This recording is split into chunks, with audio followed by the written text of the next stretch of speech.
যে কিনো তোমাৰ লীলা মামা, কিনো তোমাৰ লীলা, চামুচাৰে দিছা তুমি, বেলচা মাৰি নিছা, সেইটো বজাই দিব। এই 100 দিন মুখ্যমন্ত্ৰী থাকিব নেকি? হিমন্ত বিশ্ব শৰ্মা ডাঙৰীয়াৰ যিটো দুৰ্নীতি ভ্ৰষ্টাচাৰ, কাগজ দিয়ক, মই লিখি দিম। 100 ডেজ তেওঁ চকী লৰিব।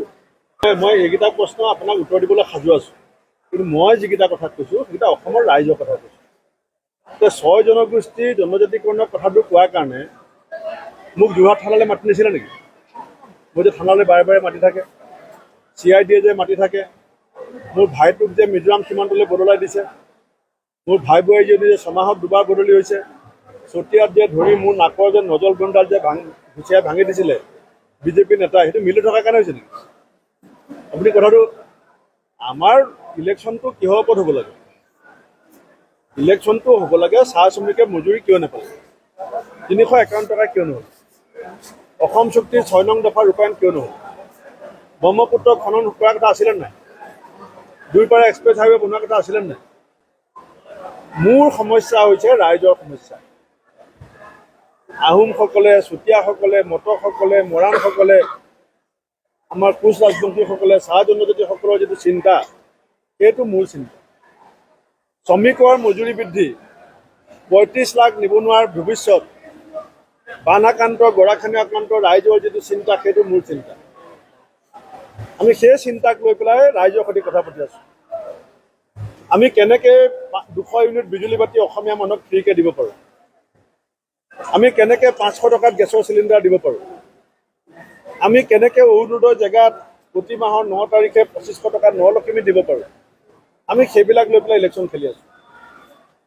আমি কৰিমুদ্দিনে কি ক'লে, মৰিমুদ্দিনে কি ক'লে, আমাৰ মামাই কি ক'লে, মামাৰ ওপৰতো গানো ওলাইছে।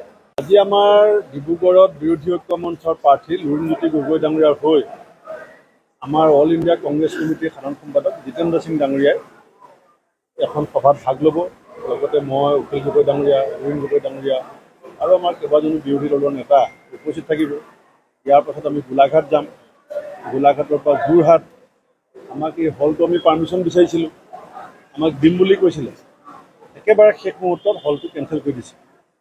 আমি যিবিলাক গাড়ী বুক কৰিছিলোঁ, গাড়ীবিলাকতো বিজেপি মানুহে ধমকি দিছে যে ভাড়াটো আমি দিম, কংগ্ৰেছৰ মিটিঙলৈ যাব নোৱাৰিব।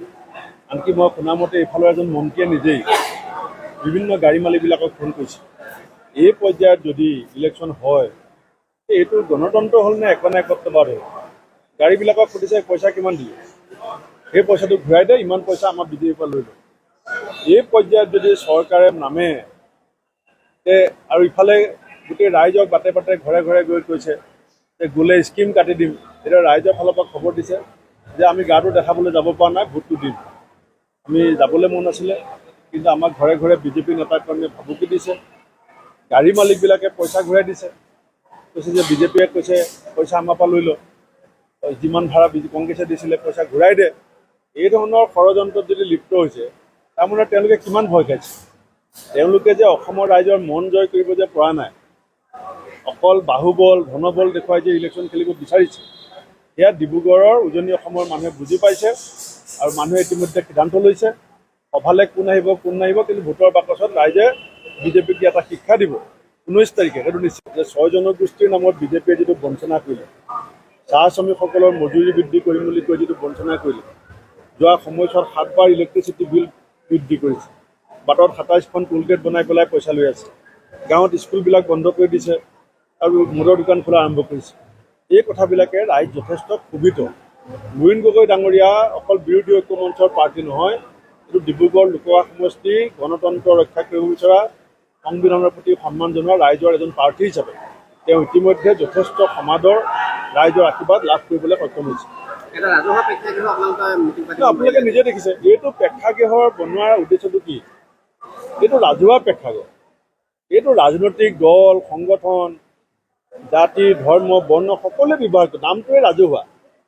এইটো ৰাইজৰ অনুষ্ঠান, কোনো মন্ত্ৰী MLA বাপেকৰ পইচাৰে বনোৱা নাই নহয়, এইটো চৰকাৰী পুঁজিৰে বনোৱা। হয়তো ইয়াৰ কমিটিখনে ক'ব পাৰে যে পলিটিকেল পাৰ্টিয়ে মিটিং কৰিলে আমাক এটা ভাড়া দিব লাগিব, ল'ব পাৰে ভাড়া এটা, কাৰণ মেইনটেনেন্সৰ খৰচ থাকে, কিন্তু আমি হলটো নিদিওঁ। এইটো প্ৰকৃতাৰ্থত আমাৰ পৰম্পৰা আছিলে জানো? এইটো আমাৰ গণতন্ত্ৰৰ পৰম্পৰা হয় জানো?